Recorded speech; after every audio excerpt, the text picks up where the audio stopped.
안녕하세요. 전 경기도에 사는 20대 후반 직장인입니다. 아직 결혼은 안 했지만 6년 정도 사귄 남자친구가 있어요. 하지만 얼마 전 저희 언니가 겪었던 끔찍한 일들 때문에 충격을 너무 많이 받아 올해 하기로 했던 결혼을 잠시 미루기까지 했을 정도입니다. 저나 저희 가족 입장에선 정말 치가 떨릴 정도로 말도 안 되는 사연이었기에 이렇게 한번 사연을 보내봅니다. 우선 저희 집은 소위 말하는 딸부잣집입니다. 제 위로 언니만 2명 있고요. 저는 막내입니다. 언니들과는 나이 터울이 서너 살씩 나서 가끔 싸울 때도 있었지만 평생을 친구처럼 허물없이 지내며 같이 여행도 다니고 쇼핑도 다니고 자매로서 사이가 정말 좋았어요.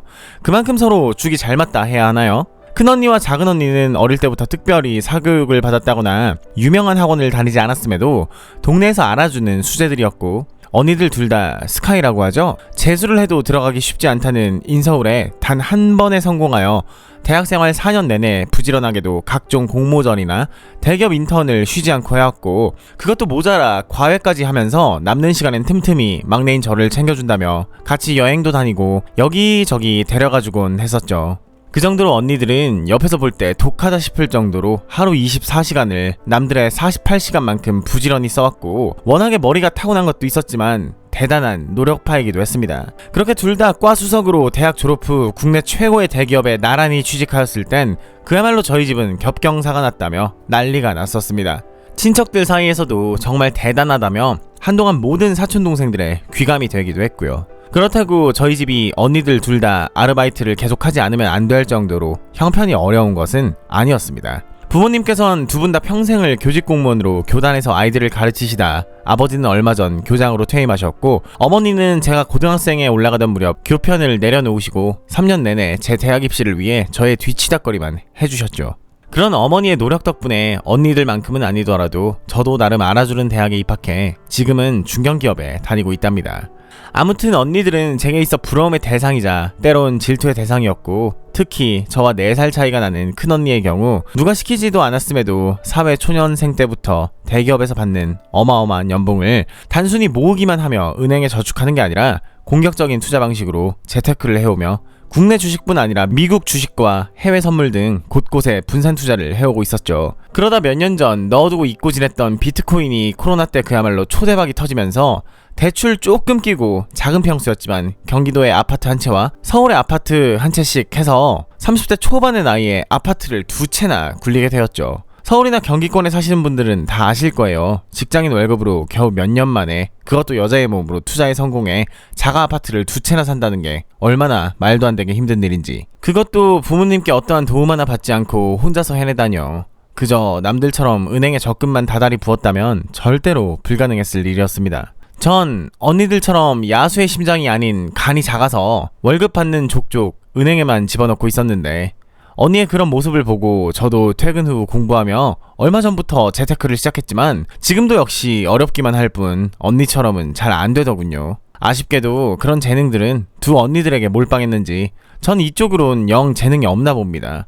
오히려 제 남자친구가 그런 쪽으론 저보다 낫더라고요.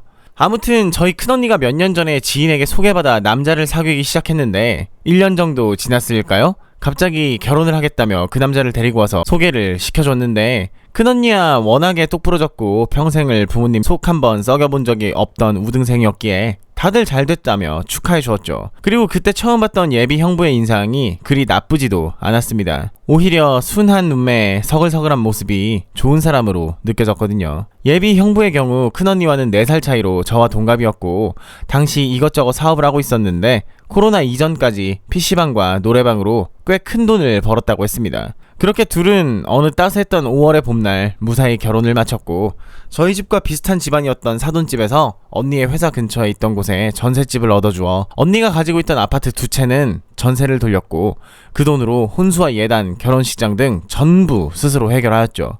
결혼하고 신혼여행 다녀온 뒤 언니와 형부는 저희 집에 자주 들렀습니다. 틈만 나면 집에 찾아와 저희 부모님이랑 작은언니와 다 같이 밥도 먹고 여행도 다니며 딸만 셋 있었던 저희 집에 마치 큰아들이 된 것 마냥 살갑게 굴며 잘 지냈었죠. 한참 신혼생활로 깨가 쏟아지던 때라 가족들이 있거나 말거나 닭살 돋는 말도 서스럼없이 하며 두 사람은 영원히 행복할 것만 같았습니다. 하지만 그것도 잠시 반년 정도 지났을까요?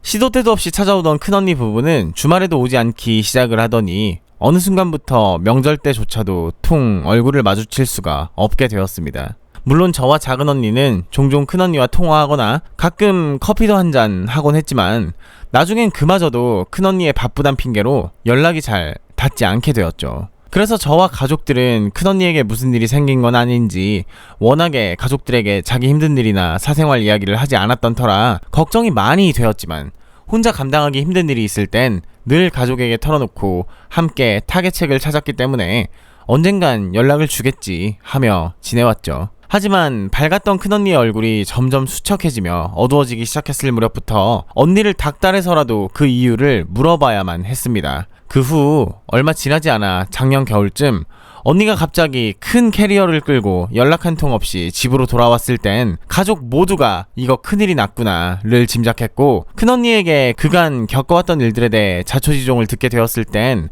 모두들 경악을 금치 못하며 그간 얼마나 혼자 속썩으며 끙끙 앓아왔을지 언니가 측은해질 정도였습니다. 이야기인 즉슨 결혼하고 3년이란 시간이 정말이지 억겁의 시간이었으며 전 형부란 놈과 시댁은 구제할 수 없을 정도의 악질 중에 악질이었다고 합니다. 큰언니에게 들었던 이야기들을 전해보자면 결혼 초반엔 그저 행복한 신혼생활이었다고 했습니다. 하지만 2년 전 코로나의 여파로 형부가 여기저기 벌려놓았던 사업이 하나둘씩 망해가는 게 보였고 무리하게 빚까지 내가며 확장했던 PC방 사업이 크게 잘못되면서 부부 사이가 삐걱거리기 시작했다고 했죠. 다행히 큰언니가 다달이 받는 월급과 재테크로 모아놨던 돈으로 생활하게 되었는데 처음엔 형부도 언니에게 미안해했답니다. 가장으로서 남자로서 부끄럽다며 언니에게 기대기만 해서 미안하다고 곧 다시 자리 잡아서 예전처럼 행복하게 지내자며 조금만 자기를 믿고 도와달라 했다고 하더라고요. 그래서 언니는 형부의 그런 말들을 고지고대로 믿으며 밀린 월세와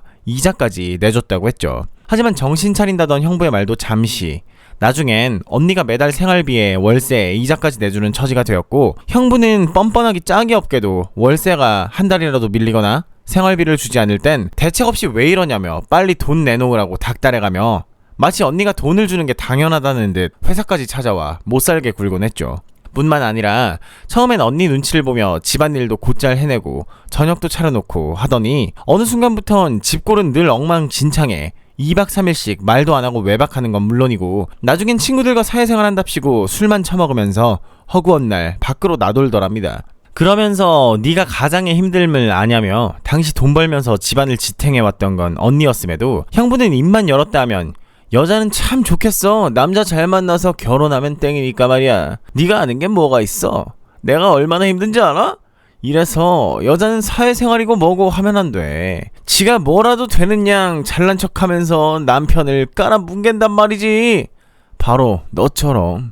하며 입만 열면 여자 거리면서 언니를 마치 집에서 아무것도 안 하는 기생충 취급하며 가스라이팅을 하기 시작했다는 겁니다. 오히려 본인이 언니에게 기생충처럼 들러붙어 언니가 주는 돈으로 PC방 월세 내고 카드값에 이자에 용돈까지 받아서 쳐나가서 놀기만 하는 주제에 말이죠. 그래도 어찌됐든 언니는 자신의 남편이고 사람이 살다 보면 잠시 힘들 때가 있는 거니 지금만 지나면 코로나만 끝나면 다시 예전처럼 다정한 남편으로 돌아주겠지 하며 묵묵히 참고 버텨왔고 나중엔 남편 기살려주겠다며 주말마다 친구들과의 술 약속 간다는 전 형부에게 용돈까지 쥐어주며 네가 계산하라고 네가 쏘라고 잘 다녀오라고 했다더군요.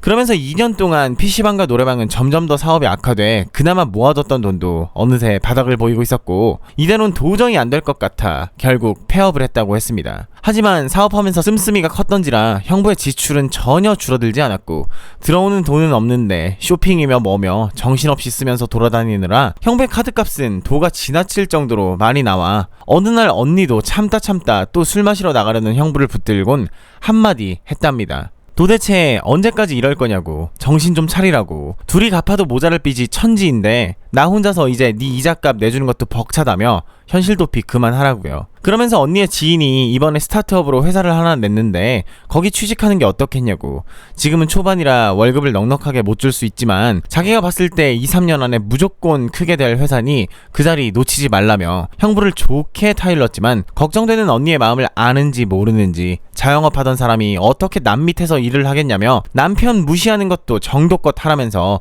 집안에 있던 TV까지 부셔버린 뒤 술 마신다고 나가선 3일 내내 집에 들어오지 않았다고 했습니다. 하지만 불행 중 다행으로 사람이 죽으란 법은 없는지 2년 전 언니가 샀던 아파트 두 채의 시세가 엄청나게 올랐고 당시 시세 차익으로 20억은 우스웠다고 하더라고요. 형부는 그 사실을 모르고 있었는데 언니가 그 이야기를 하며 희망을 가지고 부부 둘이 열심히 살다 보면 그 빚 다 못 갚겠냐고 이야기를 꺼냈더니 그때부터 형부의 눈빛이 달라졌답니다. 언니가 가지고 있던 아파트 두 채 다 팔아서 자기 앞으로 돼 있는 빚부터 갚아달라고, 너 이자 내는 거 옆에서 보기 안쓰럽다면서 말도 안 되는 소리를 했다고 하더라고요. 그러면서 자기가 예전부터 생각해왔던 사업이 하나 있는데 무조건 대박 난다며 앞으로 잘하겠으니 자기 믿고 사업장 하나 내보자며 억지를 부렸다고 했고, 형부가 타고 다니던 차가 제가 알기론 8천만원 정도 하던 산지 2년밖에 안 된 신차였다고 들었는데 친구들 사이에서 타고 다니기 너무 부끄럽다며 차까지 한 대 더 사달라고 했답니다. 그러면 돈만 자기한테 주면 정신 차리고 언니에게 잘할 거고 평생을 남부럽지 않게 살게 해주겠다면서 빨리 아파트를 팔으라며 독촉했다고 하더라고요. 하지만 언니 입장에선 그 아파트들은 몇 년 안에 재개발에 들어가는 게 기정사실화된 곳들이라 놔두면 놔둘수록 가격이 오를 게 뻔했기 때문에 딱 잘라 고사한 후 당장 급한 빚부터 갚아줄 테니 그거부터 빨리 해결하라고 형부에게 돈을 쥐어주었는데, 나중에 알고 봤더니 빚을 갚기는커녕 철딱선이 없게도 언니에게 상의 한마디 없이 1억이 훌쩍 넘는 차를 사와선 타고 다녔다고 했습니다. 그러면서 며칠 뒤 생전 연락 한 통 없던 시어머니한테 전화가 왔다고 하더라고요. 결혼하고 부부가 잘 사는지 뭘 하는지 찾아오기는커녕 명절 때에도 얼굴 보는 것도 어려웠던 양반이 말이죠. 다짜고짜 전화 와서 안부도 묻지 않고 하는 말이, 자기가 아는 사람 중에 부동산 큰손이 있는데 언니가 가지고 있는 아파트 두 채 다 지금 안 팔면 큰 폭락이 와서 나중에 팔고 싶어도 팔 수가 없을 정도가 될 거라면서 지금이라도 당장 팔아버리고 다른 데다 투자하는 게 좋겠다며 마치 언니의 아파트들을 자기 거인 양 말하며 언니를 투자의 투자도 모르는 멍청한 사람 취급을 했다고 하더라고요. 그러면서 언니가 기분이 너무 나빠 끊어버렸더니 며칠 뒤 다시 전화가 와서는 이번엔 자기가 용한 점쟁이에게 점을 보러 갔는데 자기 아들의 일이 잘 안 풀리는 게 언니의 아파트들 때문이라면서 남편이랑 공동명의로 이름을 바꾸든 팔아서 남편의 사업 자금을 대주든 둘 중 하나라도 하지 않으면 평생 남편은 언니의 기에 눌려 빌빌거리다가 잘 안 될 거라는 등의 말도 안 되는 소리를 하길래 언니도 듣다 짜증이 나서 남편한테 대놓고 말을 했다고 했죠.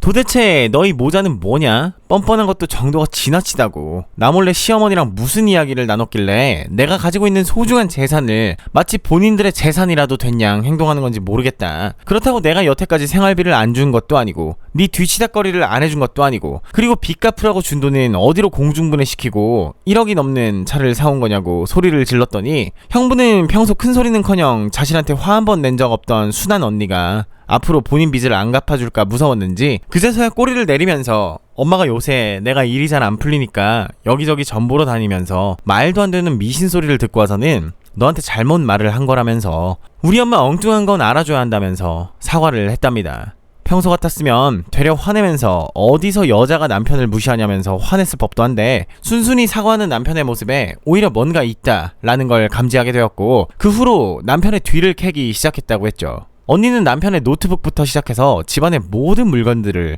형부가 술 마시러 나갈 때마다 남편 몰래 뒤지기 시작했고, 아니나 다를까 형부는 철두철미하게도 들킬 위험이 있는 카톡이나 문자가 아닌 텔레그램으로 시어머니와 대화를 나누고 있었죠. 그리고 그 대화의 내용인 즉슨, 엄마 최근에 알았는데 민주가 갖고 있던 영등포에 있는 아파트랑 경기도 동탄에 있는 아파트 값이 말도 안 되게 올랐더라고. 그거 어떻게 뺏을 방법이 없을까?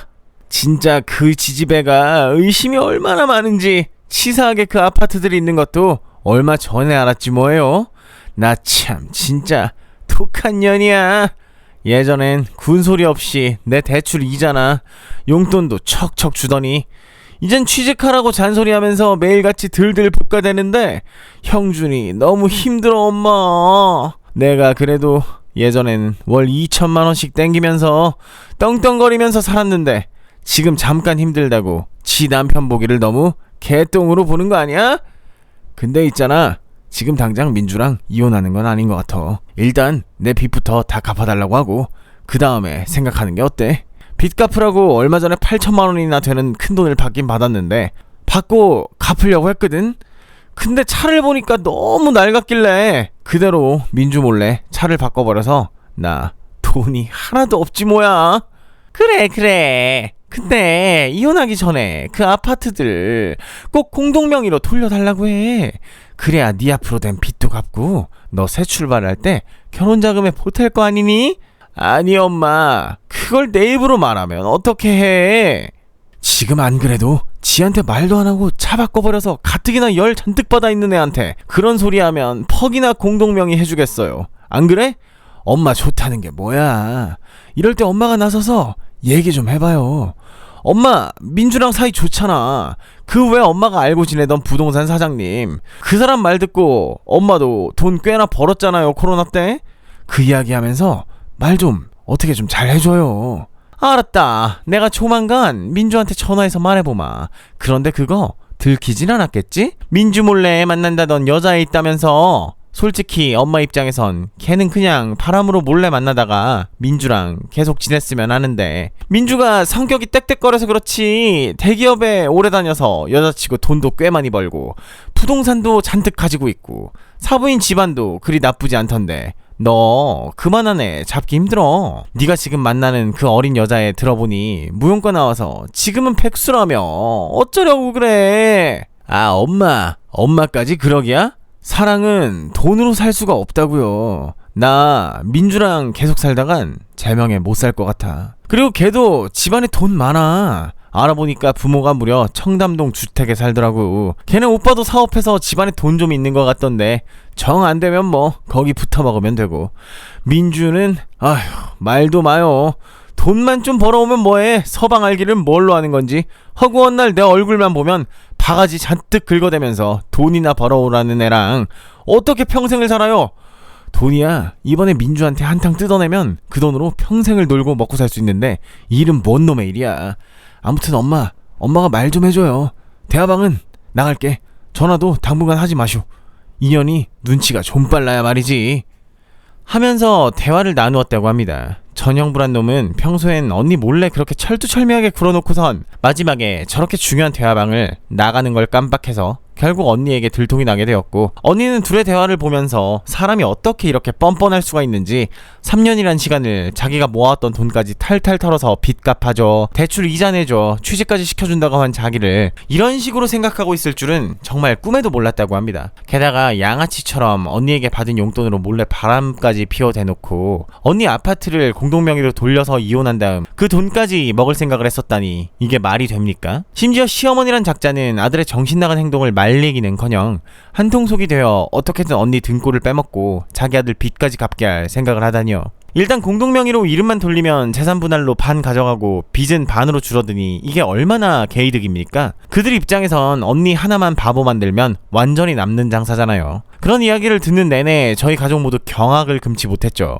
더 용서할 수 없는 건 전형불안 작자는 나중에 이혼할 때 언니에게 발목 잡힐까봐 언니 몰래 정관수술까지 했다고 합디다. 그러면서 바람난 그년이랑 다시 결혼할 때 정관수술한 것 때문에 이세를 못 가지면 어떡하냐고 재혼하자마자 정관수술 풀 건데 걱정이라며 비뇨기과까지 다니고 있다 했고요. 그리고 바람난 년은 전형부의 PC방에서 알바하던 언니보다 8살이나 어린 여자애였는데 집안이 꽤 잘 살아서 딸은 대학 방학 기간 동안 잠시 아르바이트를 하고 있었고 부모는 청담동에 산다고 했습니다. 그러면서 전형부와 시엄마라는 것들은 언니와 이혼 직전까지 가서도 둘의 집안을 저울질하며 누구랑 사는 게 이득일지 계속 고민했다 하더라고요. 그러다 아무리 생각을 해봐도 8살이나 어리고 청담동에 살던 그 집안이 나을 것 같으니 결국 헌신적으로 자기 뒤치다거리만 하던 언니를 버리고 이혼을 한 후 위자료로 두둑히 챙겨서 자기는 세장가 갈 생각을 하고 있었더랬죠. 언니는 그런 사실을 알고 너무 분하고 억울해 눈물도 나오지 않았더래요. 더군다나 그 모든 사실을 오로지 혼자서만 감내해야 했으니 속이 얼마나 문드러졌을까요. 그렇게 한참을 남편의 카톡이나 텔레그램 내역을 뒤지고 있다 보니 갑자기 차갑게 머리가 식으면서 지금 당장 해야 할 일이 무엇인지 깨닫게 되었다고 했죠. 당시 언니 회사 법무팀에 있던 직장 동료에게 모든 걸 털어놓고 그놈의 파렴치한 행동들 하나하나를 전부 증거로 모아 비밀리에 이혼 준비를 했으며 무려 8개월이란 긴 법정 싸움 끝에 그 새끼한테서 벗어날 수가 있었다고 했습니다. 그동안 혼자서 고군분투하며 모든 이혼 유책 사유는 전 남편에게 있었기 때문에 그간 언니가 전형부에게 갚아준 돈에는 못 미치지만 어느 정도 위자료도 받았다고 했어요. 정말 다행이죠. 언니는 결혼생활 3년 만에 멀쩡한 가정을 파탄낸 후 자기를 이혼녀로 만들어 놓고는 본인은 총각 행세나 하며 어린 무용과 여자애를 임신시켜 재혼하겠다는 전 형부의 추잡한 행태를 도저히 용서할 수가 없다고, 다시는 자기 같은 희생자가 생겨선 안 된다며 어떻게든 바람녀 부모님의 연락처까지 알아내서는 문자로 안녕하세요. 전 당신의 소중한 따님께서 현재 만나고 있는 사람의 부인 되는 사람입니다. 저는 지금 제 남편의 바람 때문에 이혼 절차를 밟고 있고 몇 달 동안 혼자서 힘든 싸움을 하고 있습니다. 20년을 넘게 소중히 키워온 따님을 임신시켜 당신들이 평생을 일궈온 재산을 탐내고 있는 이런 인면수심의 남자가 옆에서 껄떡대는 걸 보고만 계시지 마시고 나서주세요 하며 전 형부의 정신나간 모든 행태를 한글 파일로 만들어 바람녀의 부모님께 낱낱이 보내버렸고, 그 후 세상 물정 모르는 어린 여자애에게 새 장가 들어 평생을 백수로 살겠다는 야무진 꿈을 산산조각 내버렸다고 했습니다. 나중에 들은 소문으로는 다달이 언니가 갚아주던 빚은 어느새 산더미처럼 불어나 감당할 수가 없을 정도가 되어버려 개인회생 신청을 했으나 언니 몰래 도박빚까지 있던 터라 개인회생이 불가하여 당시 타고 다니던 차도 팔고 언니와 살았던 전셋집 보증금까지 빼서 급한 대로 언니에게 위자료부터 준 뒤에 자기가 팔았던 노래방 카운터에 간신히 취직해 근근히 살고 있다고 하더라고요. 그렇게 언니는 이혼 절차를 밟고 있던 동안 혼자 회사 근처에서 자취를 하다 모든 이혼 소송을 마치고 집으로 돌아왔던 거였고, 언니의 지난 3년간의 이야기를 듣고는 저희 가족 모두 그렇게 큰일이 있을 때 곁에서 힘이 되어주지 못했다며 다 같이 부둥켜 안고 울어버렸습니다. 그러면서 그날만큼은 평생 눈물 한 방울 흘리지 않았던 큰언니조차도 자신의 처지가 어지간히 불쌍했는지 앞으로는 힘든 일이 생길 때마다 가족들에게 기대겠노라며 이때까지 혼자 너무너무 힘들었다며 엄마 아빠 앞에서 어린아이처럼 엉엉 울어버렸죠. 그런 언니에게 누군가는 일이 그 지경이 될 때까지 왜 참았냐고 멍청하다고 손가락질 할 수도 있겠지만, 그래도 나름대로 잘 살아보고자 가정을 지키려고 열심히 노력했던 죄밖에 없는 불쌍한 사람입니다.